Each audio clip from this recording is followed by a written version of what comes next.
Hey everyone, welcome to another edition of Taiwan On, the video podcast series presented by Strike King, Luz, and Hannes Marine. I'm your host, Mike Frisch, also the host of Fishing in Midwest Television. Tonight we're going to talk walleyes as we have a National Walleye Tour. Two-time Angler of the Year, I believe Jay Przekurat is with us. And we're going to talk plastics and walleyes. Jason, welcome to Taiwan On. Yeah, thanks for having me, Mike. Appreciate it. Absolutely. So, Jason, let's go ahead and get started. You guys are 3 tournaments into the season, I believe. 3 tournaments in, yeah. We've got one more left. That would be Marinette on the Bay of Green Bay, and then top 40 make it to the championship out of Dunkirk, New York, which is in August. So 2 more left. Okay. So, walk us through, Jason, your season so far. Your start early in the year there, in I believe April. Just give us a little summary for you of each tournament. Yeah, it's been a crazy year. I've been doing this so long, and I think this is my 23rd, 4th, 5th year fishing a full season of tournaments, and it's just crazy the amount of adversity we've been with this year. Starting out in Detroit, crazy cold weather, snowstorms, no migration of new fish. So we were battling everything trying to catch a walleye there. And I got a little fortunate. I caught only 2 in practice in the mouth, and then I caught 2 in the tournament. But that was good enough for like a 35th place there. So I was happy to get out of there with a good finish, and then went to Chamberlain, South Dakota on the Missouri River system, Lake Francis Case. Man, what a crazy place to fish. You can catch walleyes some areas as fast as you can keep casting. But the whole key is to catch your over 20-inch fish, and I just never ran into them. I was running way south, and I was catching, 40, 50 fish a day, pitching jigs and plastics and a few hair jigs with plastics right tight to the bank, and did not finish well there. I think I was 71st or 4th or something. So got out of there, then went to Prairie to Chien, once again faced with more crazy water levels. They had the rollers open for the first time I've ever seen it on the Mississippi River, where you can see right through the dam, and it never did close. So the current was really strong. So that eliminated a lot of water right away. We couldn't fish a lot of it because of that current. The water was so high, it was in the trees, so you have no current seams, so you can't predict where the fish are really going to set up. But it did slow down just a tick during tournament time, and I was able to get to a few areas up in Pool 9 that had those 15 to 20-inch fish, and we're dealing with a slot size there of 20 to 27 that we can't keep any of those, so we're fighting to catch fish under 20 or maybe one over 27, and I ended up catching 10 fish during the event, 5 each day, and finished 19th there. And there was only about 15 or 16 teams that got limits both days. So that was a good feeling to actually catch 5 a day and get out of there with some more points. And we're doing okay. We're sitting in 15th overall and heading to my favorite body water next. So it should be fun. Sure. Sure. So, Jason, tell us a little bit about Marinette. And, I know that that's also a fishery that sets up north, south, numbers, big fish. Talk about that a little bit, if you would. Yeah, Green Bay is a unique fishery where it seems like the biggest fish in the system migrate the furthest north as the season progresses. And then a lot of the numbers and smaller fish, they kind of hold back in that shallower, warmer water down south. So you could literally draw a line straight across from Ocano to Sturgeon Bay, and everything north of that line is generally big fish, but not as many. And then everything south of that line is your numbers game. A lot of those 18 to 22 inchers, which they'll never win you a tournament, but they'll get you some points. So it's this time of year when that transition really happens. The weird part is right now is when the alewife spawn is going on. So uh, I haven't been out there yet to see it, but I've heard from a few other guys that have been that it's as thick as they've ever seen it. There's alewives literally almost through the entire system right now, and that's going to make fishing tough. It's definitely going to make them hard to bite because they're full. I mean, they can eat wherever they want. And so I don't mind that. I like to fish tough tournaments like that where you're just grinding to get 5 bites and going for the win. I gotta break the W here one of these times on Green Bay. I've been second, third, fourth, fifth, all the way down the list, and I've just never sealed the deal. So maybe this year. Sure. So, Jason, when you fish that, is that a situation where the way where those fish are located that you have to commit to either north or south, or is it a go get a limit then go north type of situation, or how does that work? Yeah. So first of all, we cannot call there. So once we keep one, it's yours. So you can't just go get a limit and then try and upgrade somewhere else. For me, it's always been a just going to try and get 5 big ones. When I roll into Green Bay, I'm not dealing with numbers. I like to go for the biggest fish in the system. So when you're committed to somewhere, you can't just change your game plan and all of a sudden run 45 miles south to go try and catch a Right. limit. So 3 fish up north are probably bigger than 5 fish down south. So if you look at it that way, it's not as big a gamble when you're dealing with the size of the fish that are up there. But it is stressful. It is hard to go up there and just know that you're not going to just wail on them. But Right. I've had a few days where I have caught them fast and furious, but not very often. So that's my plan in anyway right now is to go for 5 bites and go for the win. Okay. Sounds good. So, you're sitting in pretty good shape though, 15th in points. So if you can have a good finish, or even an average finish, you'll qualify. Yeah. Okay. Yeah, I just need to get a couple fish to get points. I'd say 2 fish will get me in the championship, but I'm not worried about that. We got 2 days out there, and definitely gonna roll the dice and try and get a big bag. There you go. There you go. How about New York? Have you been there? How does that look? Yeah, so I've never been to the far eastern side of Lake Erie out of Dunkirk. I've been Central Basin, Ashtabula, Fairport Harbor, that kind of area, but never all the way to the east side, and have no experience there. I just kind of know from what I've seen on the internet, what guys do out there, what to kind of expect, and how deep these fish are, and what they're just roamers out there. There's really no structure, so you're relying on electronics, driving a lot of miles just to find good pods of fish, and then hopefully you can stay with them. So it'll be interesting, no doubt. Okay. Okay. All right, Jason. Let's before we get into our topic, so to speak, that we're going to talk to you about and kind of tap into your expertise a little bit. I'd like to talk a little bit about Ottertail last fall. It's close to home for me. It's a lake that I actually grew up fishing quite a bit. Tell us about the championship last year and how you caught them out there. Yeah, that was really fun. Actually, it was windy in practice every day, so it was kind of hard to control, everything and to manage your line and feel everything you wanted to, because I've never been there, so it was new for me to just try and learn the lake as fast as I could. But I did have a couple good areas in practice that continuously reproduced every time I went in there, and it was going into it. I had a kind of a two-prong approach on how I was going to catch my fish because once again we could only have two over 20 and the rest under 20. So it's hard to find an area where you can catch both overs and unders in the same spot. But as it turned out, it was my thought was I was going to catch my big fish on big minnows, Hmm. and I was going to catch all my little fish on jigs and plastics. And just the opposite was true for me. I caught all my unders on minnows, and I caught all my overs on jigs and plastics. So just kind of ad libbed as I fished the tournament, and just kind of went around and started sampling different things. And next thing you know, you're pulling a minnow on a Lindy rig, and you hook an 18 incher, and then you get a 19 incher and another 18, and things were good there. And then went to some more areas where the bigger fish were hanging out, and started pulling minnows around, and that wasn't working. So I started chucking a jig and a plastic and just rip jigging up shallow weed edges, and next thing you know, I got a 23 and a 25 incher and 21s and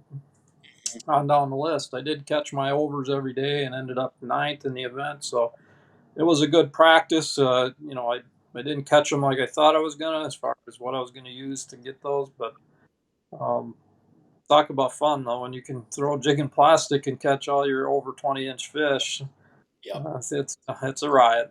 Right. What was your overall impression of that system?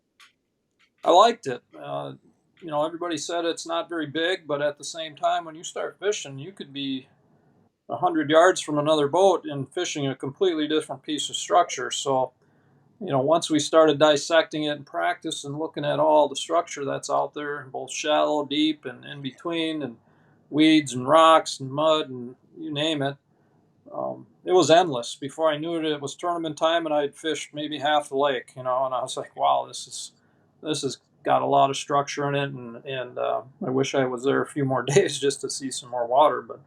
But I was impressed by the system.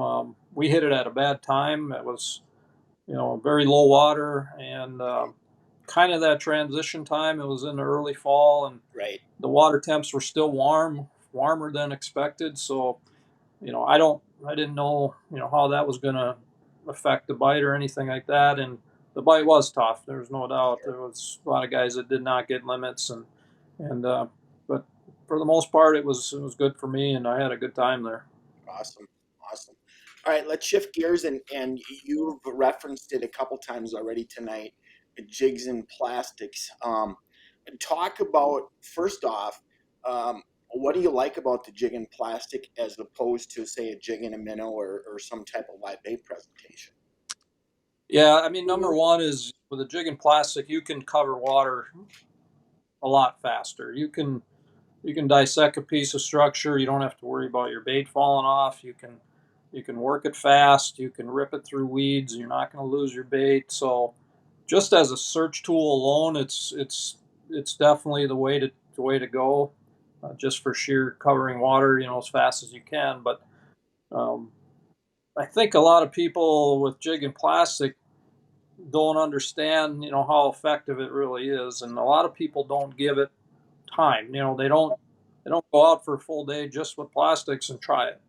They always use it for 10 minutes, and then I didn't get a bite. I put it back, grab a minnow or leech or crawler or whatever, and go back to the old-fashioned live bait. But if you just give it time, just do not take live bait. Just take plastics and go out for a full day and use them.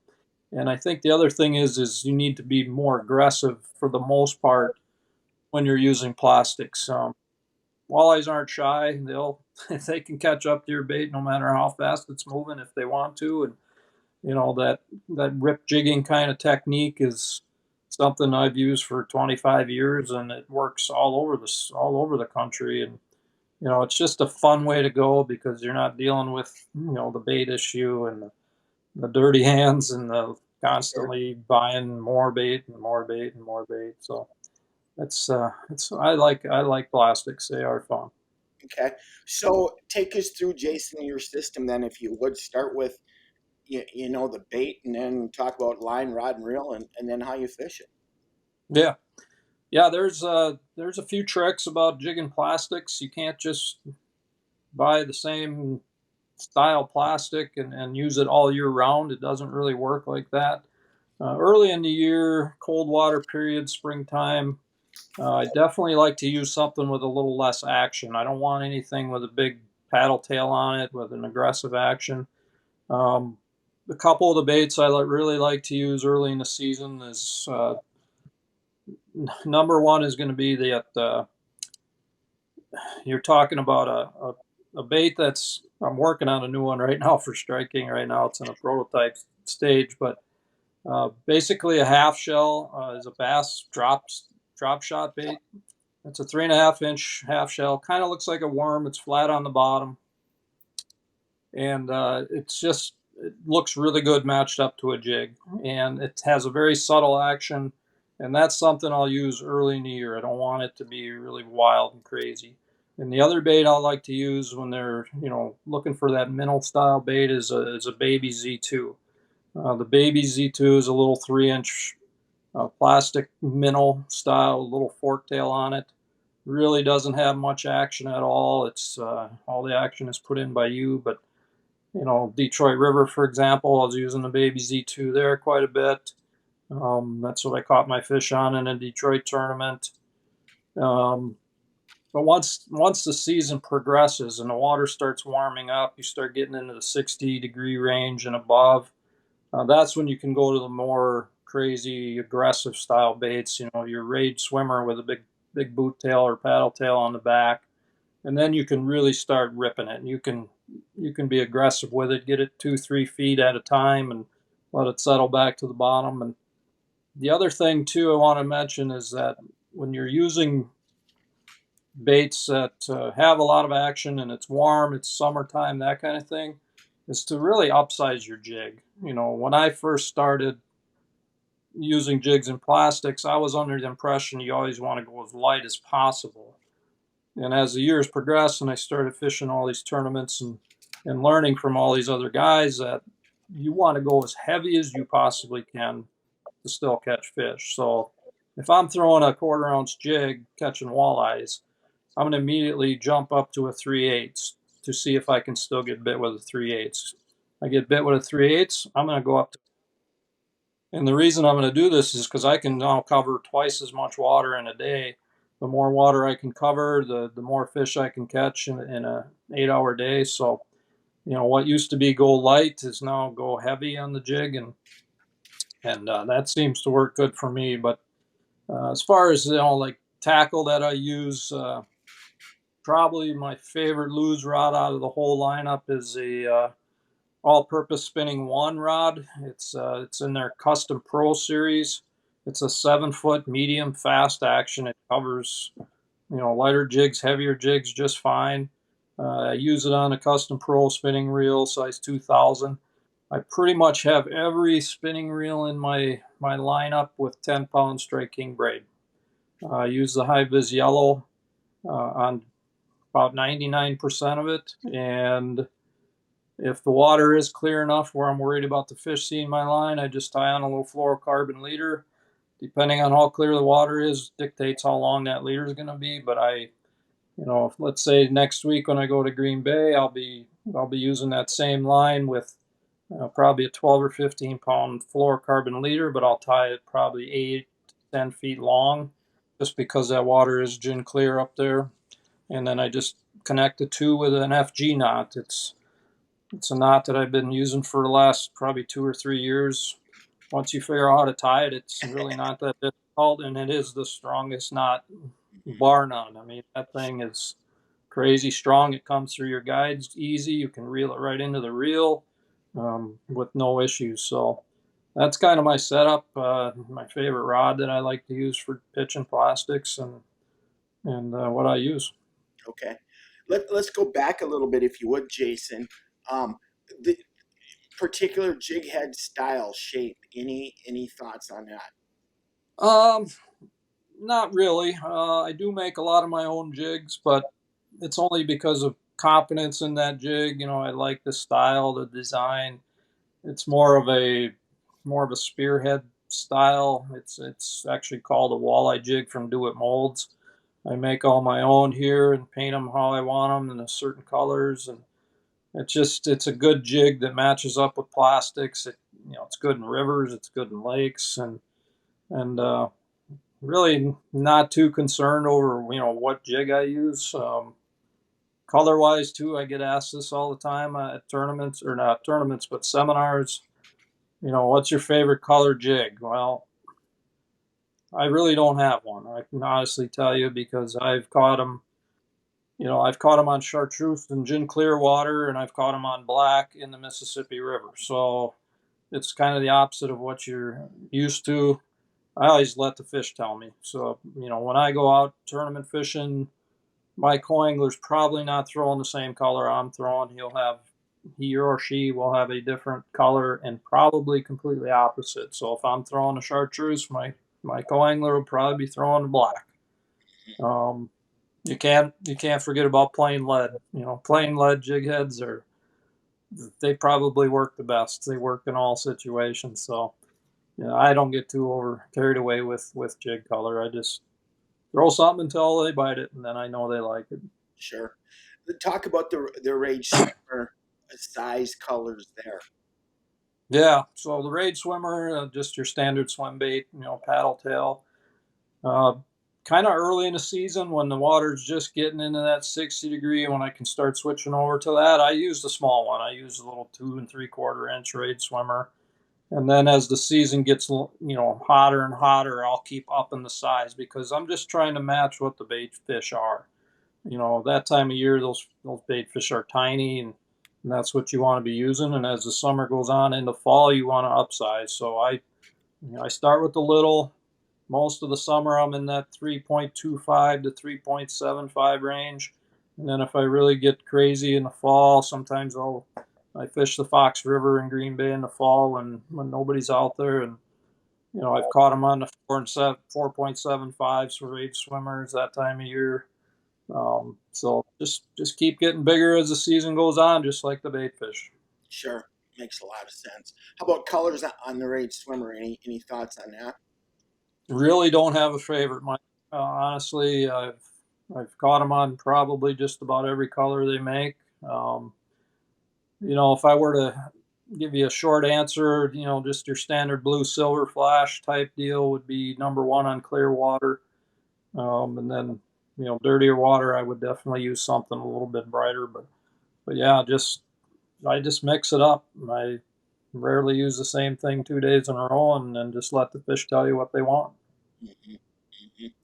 Makes a lot of sense. So, Jason, walk us through, if you would, from the cast to the end of the retrieve. What do you do? I know that you already hit on it, that the typical walleye person who's not a plastic fisherman probably isn't in tune to how aggressive you're fishing. Let's take it through that. Take us through that. Yeah, this is the most important part of the whole thing of making plastics work and making fish bite. And it took me a few years to kind of figure out, how to do it. And it was only because I watched some of the best jig fishermen in the country that I fish against. When you're fishing the same area, I'm always looking out of the corner of my eye to see what they're doing and see if they're doing something different, or vice versa. And Tommy Scarless was actually one of the first guys, and I would watch him fish a plastic and noticed, how he worked it. And basically, it sounds easy when I tell you how to do this, but when I try and teach a co-angler every day in my boat on a certain jigging technique, it's surprising how long it takes them a lot of times to do it. But basically, when you pitch it out to your target, wherever you're, weed line, rock pile, wherever you're fishing, watch your line go back to the bottom, and as soon as it hits bottom, I'm going to give it a good rip.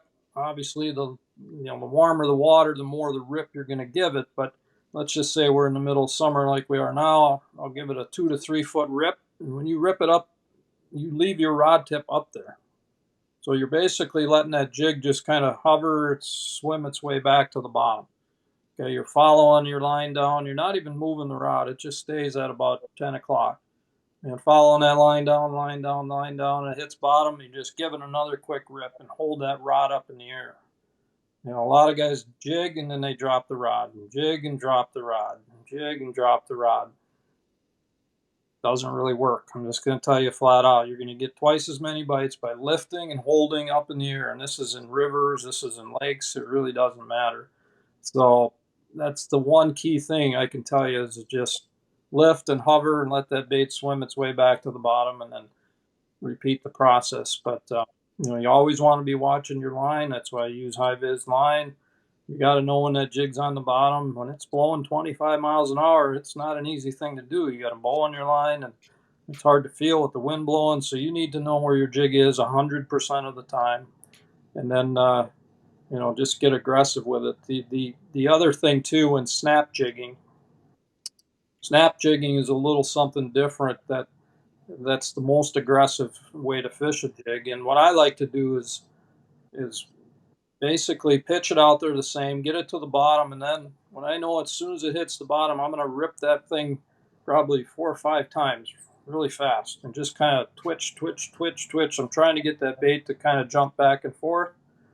And then I'll follow it down on a semi-tight line, watching and watching and watching. As soon as it hits bottom, I'll rip 2, 3, 4 times, follow it back to the bottom real slow. You want to keep that rod up, but you're just following that line.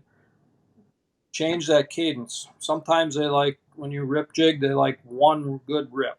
some days they like 4, 5, 6 good rips where they got to chase it and chase it and chase it, and then they finally commit. So, mix up your cadence when you're rip jigging, because I've seen days when they don't like it, rip 6 times, and I've seen days when they just love it moving fast. So, got to continuously change it up. But the key thing is to rip it when you rip, and then hold that rod up in the air and just follow your line down. Don't throw slack back in your line. You won't feel the bite. You won't get the right action on what you're using. So it's a very important thing to do, and it's the same in the rivers. Like I said, it's even vertical jigging. I like to lift my rod off the bottom and kind of hold it. You know, whatever the water clarity is. Let's say on a river system. Let's say it's 8 inches. That's as high as I'm going to lift the jig, because I don't want it to be out of their strike zone where they can't see it anymore in dirty water. So I'll rip it 8 inches and I'll hold it there. I'm not going right back to the bottom. I'm hovering it in that current, so it's sweeping through their strike zone, and then every so often I'll go back, just touch bottom to make sure I'm there, and then bring it back up. So it's just kind of a hovering deal in the current, and if you're pitching the current, you're doing the same thing. You throw it out there, you let it hit bottom, and you just lift it 8 inches. And you lift and hold until it hits bottom again. Then you lift 8 inches and you hold it and hold it. You're not going to just continuously lift and drop and lift and drop. So that's the way I like to fish them. So in that case, like Jason, on that initial 2 to 3 foot rip that you talked about right at the beginning, when you get that rod tip up high, that bait's going to come back and eventually settle back to bottom, correct? So you have enough line slack to begin with to allow it to get back to the bottom. Yeah, you don't even really need the slack. I mean, a little bit is okay, but when you lift that rod up in the air, automatically the jig's going to just swing its way back Sure. towards the bottom, and that's when the bite's going to happen Right. 100% of the time. So you want to be able to feel that bite, and the only way you're going to feel it is if you have a semi-tight line. So Sure. yeah, you want to just, the bait's almost like hovering in their strike zone instead of just burying back down into the bottom. And the longer it's swimming around in the strike zone, the more times you're going to get hit. So when that rod tips up high and you do get hit, what's the step on the hook set? Yeah, I'm a pretty good hook setter. I don't mess around with them. I like to jack them pretty good. And Yep. basically, yeah, when the rod's up at about 10, 11 o'clock, I'm expecting that bite. And as soon as I feel that tick, I reel down one time and just let the drag squeal, and Yep. you're gonna catch them on the plastic. It's not something that they're gonna just grab onto the back of. When they eat a plastic, they eat a plastic. It's totally opposite of a minnow. We've all had minnow fish where they just grab the tail and they hold on to it forever, and you miss them, and they don't do that with plastic. So yeah, that's the way I like to do it. Okay. With in that rip jigging scenario, when you said where you're going to rip it, you maybe 4 times. When you get to the top, have you reeled it all, or is this rips without any reeling? Yeah, I'm actually reeling as I'm rip jigging, so I'm gonna rip it, reel, rip it, reel, rip it, reel, rip it, reel, and then hold it. So Okay. I'm always picking up that slack line every time I rip, Yep. and then hold. So yeah, you're just picking up that slack as quick as you can in between rips. Okay. Just picturing a walleye chasing that bait, and then as it settles and starts swinging back, that's when you're gonna get that bite. Okay. That's what I was doing on Ottertail. Okay. Okay. Okay. And the funny part about Ottertails, a lot of those fish were the fish that I caught were nowhere near bottom. Those bigger fish, a lot of them were in 8 to 10 feet of water, and I actually saw one of my overs bite my jig within 10 feet of the boat, and my jig wasn't 2 feet under the surface. Really? And watched him just come up and inhale the thing. So I don't know how far he came or if he was just chasing it, but you don't have to necessarily be on the bottom to be catching them fish, especially in clear water like that. Yep. Clear water lakes, they will come and get it. Right. Well, if you encounter a weed, you just snap it off and keep with the presentation. Yep, that's the best part is with the plastics, you actually want to let it settle into the weeds a lot of times. You want to rip it out of the weed, and then when you rip it out of the weed, you get it up above the weed patch, rip it 4 or 5 times, and then let it settle back down and let it go, let it bury in there. Mm-hmm. Because the next time you rip it, that fish can't really see it when it's buried in a weed or, whatever it may be, coontail or milfoil or cabbage or whatever it is. And when you rip it back out of there, it's just a big commotion. And now that fish has got its attention, and he's going to come back and find it. So that's a key move in fishing weeds, is to actually let it bury into the weeds and then rip it back out to get that bite. Okay, awesome. So, Jason, how important when that fish hits, and I think I know the answer to this, but I want to reiterate that you're not messing around at all. It's tight and jack 'em, right? Yep. Okay, so that's something that the live bait jigger might have to break Yeah, some of the habits. it's completely different. Yeah, when they bite a plastic, they usually have it inhaled. It's gone. The jig head and everything is buried. Um, if you don't lose that fish in the first 2 seconds, you're going to catch it. Okay, If you're gonna lose a fish, it's going to be right away. And a lot of times, even if you lose them, you just throw right back in there. If you didn't get a good hook in him, he's gonna come back and find that jig. But yeah, just if it's a big fish, obviously I'll take it easy, halfway in, and just make sure my drag's right, and get them back to the boat. But no, I don't mess around too much with those fish. I bring them in. I've got, it's 10-pound braid, and usually a 8 or 10 pound leader. That's more than enough to handle any fish. sure, absolutely, absolutely. So here's my question: when you go to Marinette, will there be live bait in the boat? No, well, I will have night crawlers in case I pull a spinner, but Okay, no, if I'm casting to these giant fish, which I intend to do, not saying I'm going to be doing it, but it's all artificials. Raid swimmers will be tied on. There'll be big hair jigs. There'll be all the lipless baits. I got a few other baits that I use occasionally, but they're not my money baits. You know, it's not so much what you're using as where you're using it. That's the whole key up there. If you're in an area that has fish, you stick it out long enough, and I don't care what style, color, whatever, you're gonna catch them. It's funny because you could fish an area with 8 boats up there for an entire day, and generally everybody that's in the right area are going to catch the fish. And it's funny, you could come in at the end of the day and ask each guy, what'd you catch your fish on? And I guarantee you they're all different. sure, This guy's throwing this color, and that guy's using this bait, and it's all different stuff. We all catch the fish. So it's more about where than what. So being around him. the other, talk about live bait with the night crawlers and spinners. That's more of a situation where if these fish are not relating to structure, not relating to the bottom, or suspended roamers, that kind of thing, then we'll be using spinners. But if they are related to structure and bottom, it's going to be a casting deal for sure. Sure, sure. That's awesome. Great stuff.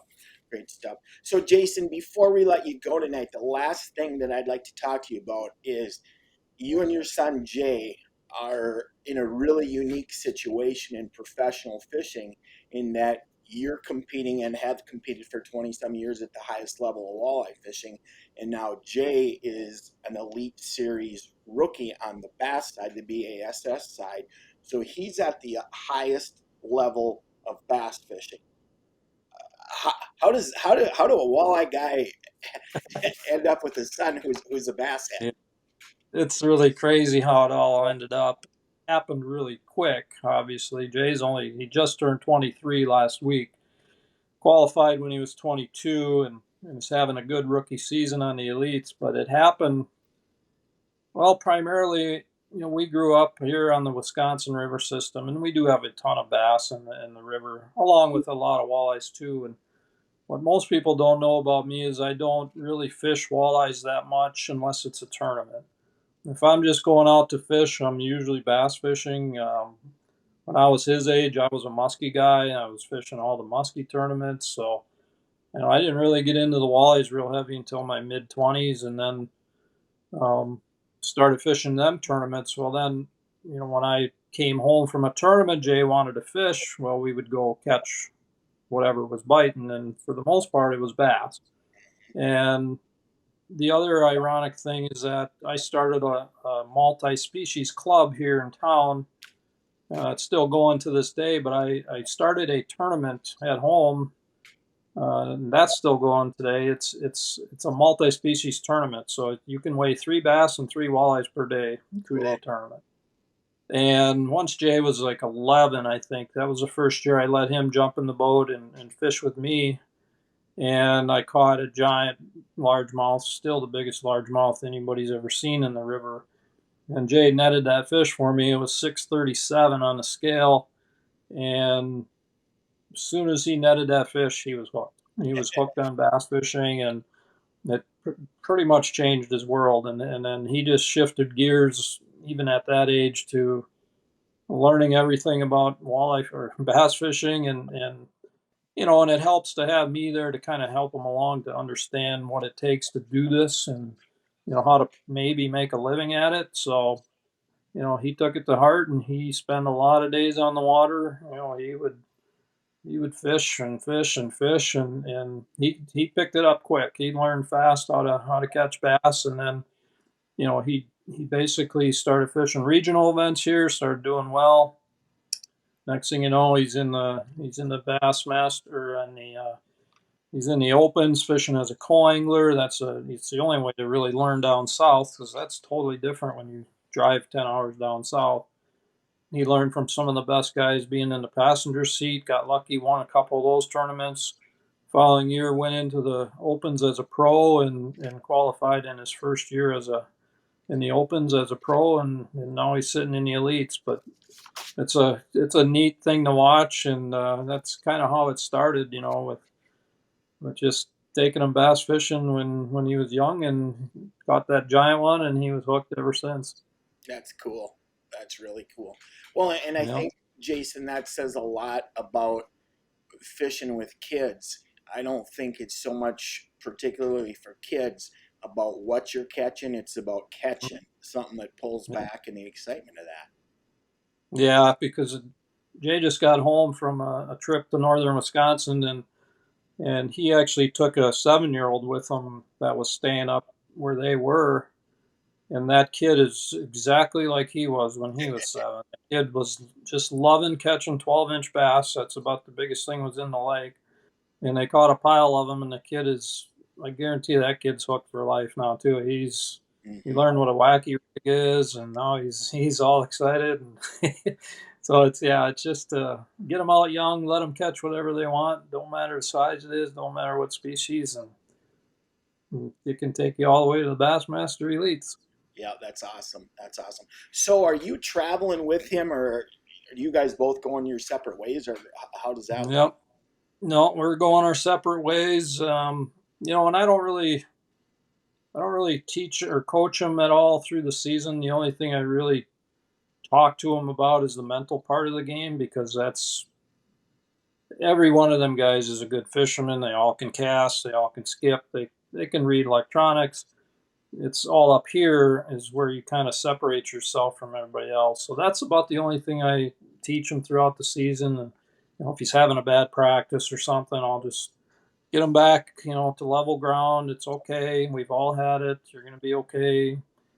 Just get that mental game figured out, and the rest will take care of itself. So no, we don't travel together. I did go down to Florida just to watch him in the first 2 events this winter, and that was really neat to see. And he had a couple good tournaments there, and then yeah, that's about it. I just help him with his equipment when we're home, and just there's always maintenance on that, and Sure. fixing and tightening and rigging and all that. So it's about all I do. Cool, cool. And our plan is to hopefully catch up with Jay and have him as a Taiwan podcast guest as well. Yeah. Jason, as always, again, we appreciate your time and your expertise. Some great stuff for walleye people to, if they're not plastic fishermen, to get started down that avenue, because Yeah, I encourage it for sure. It's way more fun than using live bait, and it's yep. it's just a riot. Sure, absolutely, absolutely. Jason, as always, thanks for your time. We'll catch up with you again. All right, guys, appreciate it. Well, there you have it, folks. Jason Przekurat, National Walleye Tour, two-time Angler of the Year, and always a threat to win any tournament that he enters. All right, folks, let's go ahead and welcome in our next guest on Taiwan On. He is Tim, the Ice Cream Man Emmanuel. Tim is the general manager at Hanna's Marine in Minneapolis. Tim, welcome back to Taiwan On. How was your 4th of July? It was a pretty laid back weekend, which isn't always such a bad thing. Exactly, exactly. So, did you have any ice cream? That's the most important question. You know what? I did have one ice cream bar the whole weekend. It's pretty good. One ice. Okay, I might outdone you because I bought a box, a package of 6 Klondike bars. What did you do And the other 3 nights? exactly, exactly. Yeah, that was a bad. Anyway, let's get to it. So, Tim, let's talk. How are we sitting inventory wise on boats and pontoons, and then tell us about how the service department is in terms of being backed up, and then we'll get to this week's topic, which is going to be summer maintenance tip. Well, so yeah, as far as it's kind of been funny. We've been seeing some real nice used boats come through the dealership. The funny thing is, we've had 3 real nice used G3s come in, all 2017 and newer. All 3 of them sold before we ever got them cleaned up and advertised. Just happened that Wow. somebody walked into the dealership and nabbed all 3 of them. So, if you're looking for something, we're definitely, it's going to be some stuff out there. Probably be best to give us a call and get on the list. So, as far as service goes, we're booked out. I want to say, give or take 3+ weeks right now. A little bit maybe about what we're going to talk about, some of this maintenance type stuff. One might not have to wait quite that long depending on the service and what the schedule looks like. We might be able to squeeze a few appointments in here and there. So, other than that, still got a bunch of used motors and new motors in the back. Believe it or not, still getting some boats out the door that were ordered this winter, boat show type boats, that sort of thing. So, it's just it's still busy times running around at Hanny's. Sure. So, Tim, a question that I have is, we're I don't know if we're technically in a recession, but obviously the economy has slowed up some. Interest rates are on the climb a little bit, it appears. What has that done? Has it softened the market a little bit, or is it still kind of a seller's market? Funny thing about that, I would attribute a little bit of a slowdown that a lot of dealers had this spring to having a cold spring. Not so much recession, anything like that. Definitely used product is still hard to come by. I see a lot of stuff that is I see a lot of stuff that's been price adjusted, and I see a lot of stuff that's still overpriced on the market.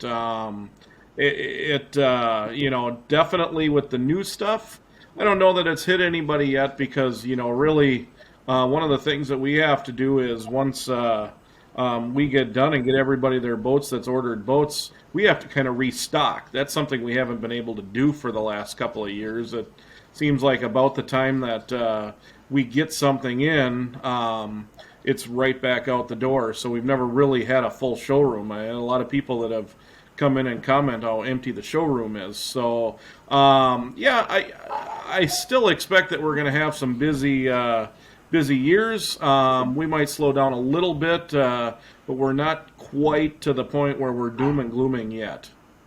Sure, sure. Well, and I mean, if you look at where the interest rates are now, yes, they're up a little bit, but still, historically, we're still in a pretty good spot in terms of that as well. So, Oh, definitely. I've put about 12 years in, and I've seen them fluctuate around a little bit here and there, and this is probably about tied for as high as they've been over the course of the last 12 years that I've been around. So, like up a little bit, but still definitely affordable for most people to be able to get out and buy something. Sure. And you guys are continuing to take delivery on some new G3 product, correct? Yes, we are. Yep. Just took delivery of a couple of them a couple days ago, right before the 4th of July weekend. Then we will also, those were both sold boats. Not a lot of, well, actually earlier in the week, that week, I believe, we took a Guide 177 that was a new unsold boat and put it on the show floor. So I still have, we still got the AV 164 side console on the floor. Got an AV 178 side console on the floor. So I also have the AV 164 with the full windshield on the floor too. So definitely got some boats around that are available. Awesome. So let's shift gears, Timmy, and let's talk about today's marine topic, and that's summer maintenance. And I think that in the spring of the year, everybody is, I got to get the boat ready, got to make sure the battery's charging, check the bearings and this, that, and the other thing. But once we get into the season, it seems like, and I'm as guilty as anybody, we kind of forget about the boat as long as it starts and it's got gas. We're ready to roll. But what kind of things should we, pay attention to, or some things that we should do in terms of, just some preventive maintenance to make sure that, we keep the boat on the water and the trailer in good working order as well? Well, definitely what a lot of people, or pretty much everybody that's bought a new motor this year, should be doing would be like a 20-hour maintenance service. I know we just did yours a couple weeks ago on the G3. Basically, that is after about 20 hours, you're basically doing an oil change and an inspection on the motor, just making sure everything is in good shape. Definitely something that is recommended by all manufacturers. Just getting that break-in oil out and getting some fresh oil in. So that's number one. Definitely a lot of things that get kind of looked. Best way to say it would be out of sight, out of mind, I guess, would be water pump impellers and wheel bearings. Stuff that does not need to be done every year, but stuff that really a lot of people kind of forget about until they're stranded. So always want to make sure that you got a good stream of water coming out of what I like to call the tattletale on the motor. Typically, and it's even talking with our service department, a timeline for replacing a water pump, it's tough. You talk to people that have gone 25, 30 years and never had an issue, and also met people that replace them about every single year and do have issues. So under most circumstances, 4 to 5 years is a pretty good turnaround on your impeller. Wheel bearings, kind of the same thing. You get some guys that want that service done every year, some guys that have never done it.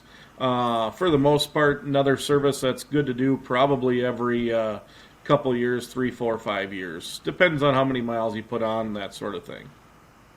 So, Tim, a question that I have is, and you touched on it with the impellers and the water pump, particularly on an outboard engine, if a person is spending some time shallow, let's say over the 4th of July, you pulled up onto a sandbar to swim and, have fun and socialize in that. There's always that chance that you can suck some gravel, some sand up in and actually plug that. Mm-hmm. Walk us through what to do if that happens. So, a lot of times what'll happen is that you'll plug up that little tattletale. A couple of things. 2 things happen if you're pulling in like that.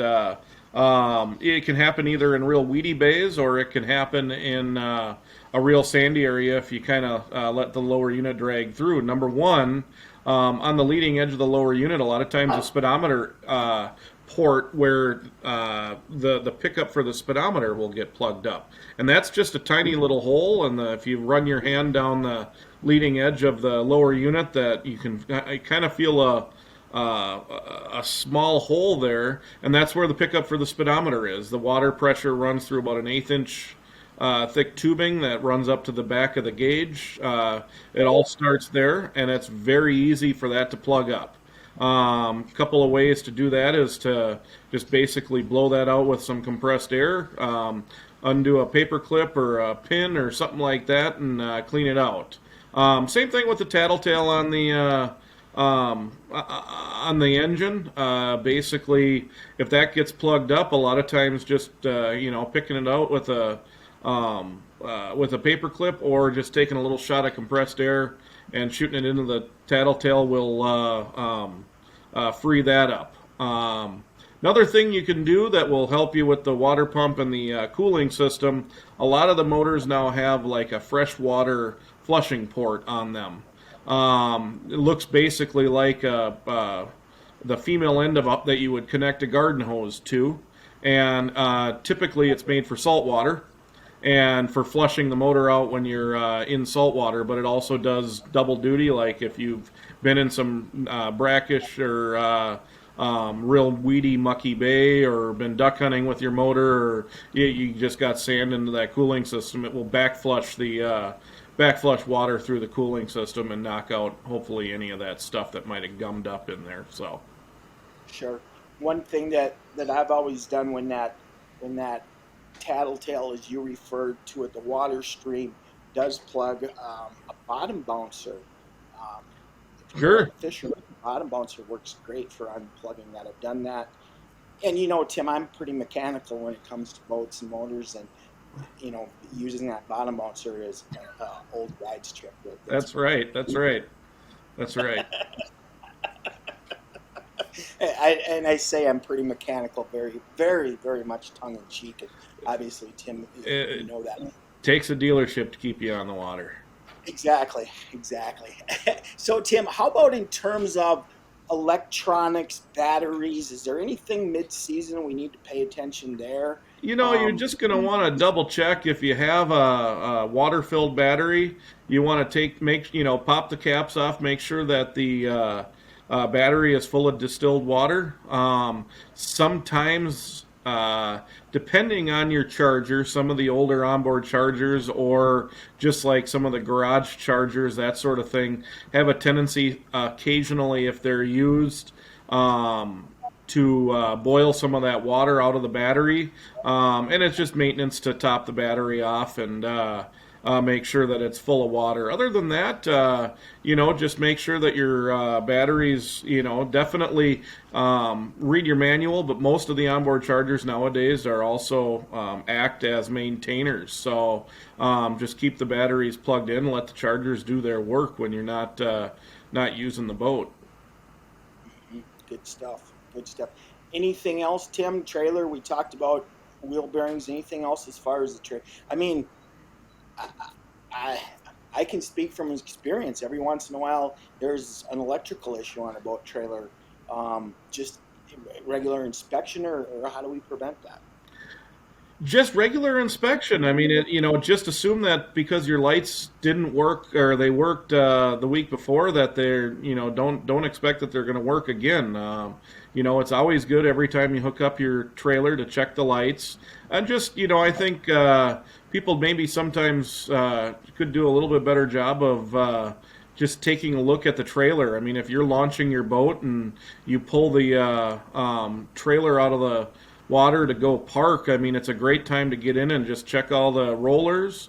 Or if you have bunks, check the bunks, the brackets, make sure that they're well secured. And, you can kind of take a peek on the inside at suspension components. Not a whole lot of not a whole lot of maintenance, but, just a lot of visual. Everybody's going to kind of just have to keep an eye on things just to make sure. Trailers should last a long time, and like all the stuff that I just mentioned, but it's always good to give a good visual because it's never fun to be stuck on the side of the road. Absolutely. Same Well, the thing other with. thing, I'm sorry. Same thing with tires. Just make sure that you're. A lot of times people with boat trailers don't put enough miles on the tires, and they weather check and they'll crack from the sun and the elements before they actually wear down on their treads. So tires are another really good thing to make sure that they're inflated and that they're not. You don't see any issues with them. That kind of leads me into one more thing is that we have seen some issues with people that have had premature tire wear and people that have thought that maybe an axle was out of whack, and sure enough it was a tire that was low, and the tire psi in your tires does fluctuate with the temperatures outside, so right. keep an eye on that. Awesome. That's some great stuff. Timmy, as always, some great tips for our listeners. Give us, before we cut out here, your website if people want to shop your new and used inventory. Like you said, you got a good selection of new motors, used motors as well.